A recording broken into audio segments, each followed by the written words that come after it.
Time now to talk about the royal family, Harry and Meghan, of course. They're picking up a marvellous award today for their humanitarian work. They're going to be honoured at the RFK Foundation's Gala for Stance Against Structural Racism in the Monarchy. In other words, Harry and Meghan are going to be presented with an award by Robert F. Kennedy's daughter, Kerry Kennedy, for how brave they were battling racism in the royal family.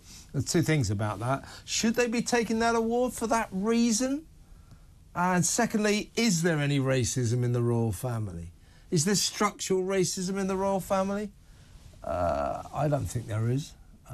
What evidence have we got that the royal family are either racist or structurally racist, whatever that means? And should this pair be taking this honour, this award, when it denigrates the Queen, the King, the new King, and the royal family generally?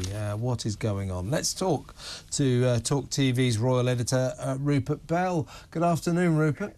Good afternoon, Kevin.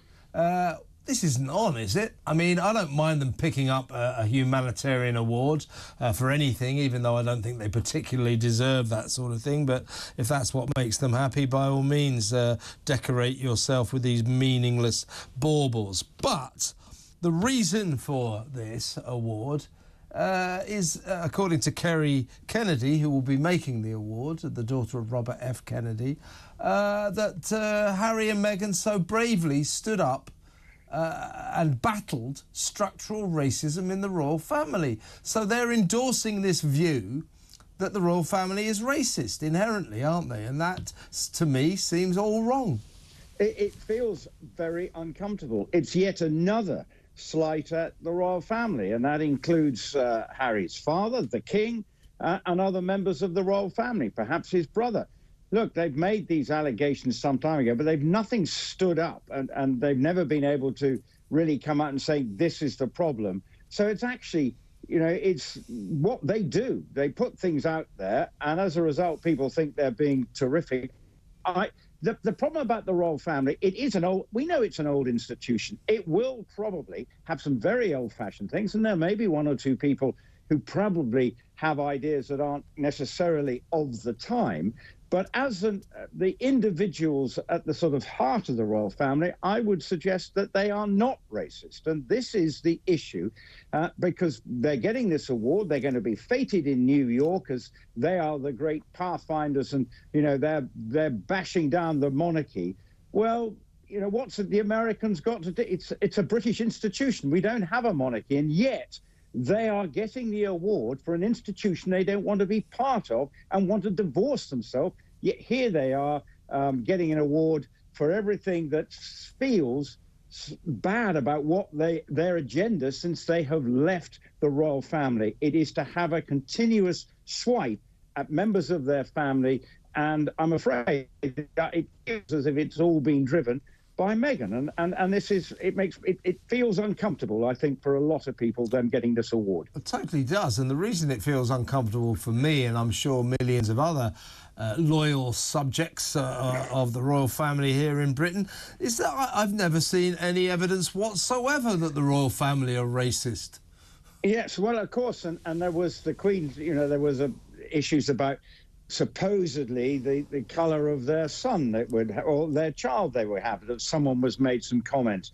But as the Queen said before she died, recollections may vary, and this is the problem. They have nothing really substantial out there to suggest that if they've got really hard and fast things that they feel happened, then perhaps we should hear about it. It's all a little bit of tittle-tattle, bit of word here. And that's been a lot of the problems with Meghan and Harry's statements. Once they're put out there, then you suddenly find that they're not perhaps quite as truthful as they perhaps first appeared. And this is the issue. They want to be seen to be relevant. And obviously they feel getting this award makes them feel more relevant in a modern day and age, and particularly for the agenda that Meghan wants. And sometimes I feel Harry's just going along with this, and that's part of the issue. And yet she loves being the Duchess of Sussex. She loves all the trimmings, but not the actual hassle necessarily of being a working royal. And this, I think, is what, over this side of the pond, sits very uncomfortably with a lot of people, and clearly members of the royal family are probably equally exasperated with what is coming out from the States at the moment. I think Charles is a pretty patient man, but I think his patience is being tested.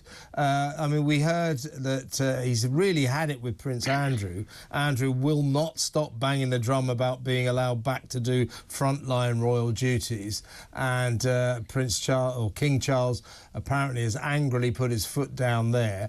And I suspect that while he's made nice noises about Harry and Meghan, despite all of their bad behaviour, that this latest humanitarian award for tackling structural racism in the royal family will have seriously annoyed the king. I think it probably will, and you can understand, because it feels, get a humanitarian award if they, they have a foundation, if they are doing great things and putting that money that they're raising to great use, then perhaps that's what you should be getting it for. But to actually, so it's being cited for structural racism, that feels like it's it's an easy pop at the royal family, because they're not going to defend themselves in any way. But it's Meghan and Harry's view, and one of the reasons they cite that's why they left. But I think there are probably more inherent and more difficult reasons. Of course, there were lots of issues surrounding Meghan and bullying and members of staff finding it difficult to work. And there's a lot going on behind the scenes that perhaps we don't know fully about at the moment. But clearly they felt uncomfortable. They wanted to go, yet they still want to live off the back of the royal family. And that is the issue. And I think that's what's giving the king increasingly, making him increasingly frustrated as to the direction this is going. And obviously we've got the documentary due to come out, and we'll also have the book coming out in the new year. So there's going to be a lot more of Meghan and Harry being able to have an open goal criticism of the royal family with no defence from the other side. And that's the fit, I think, that's sitting uncomfortably with a lot of people.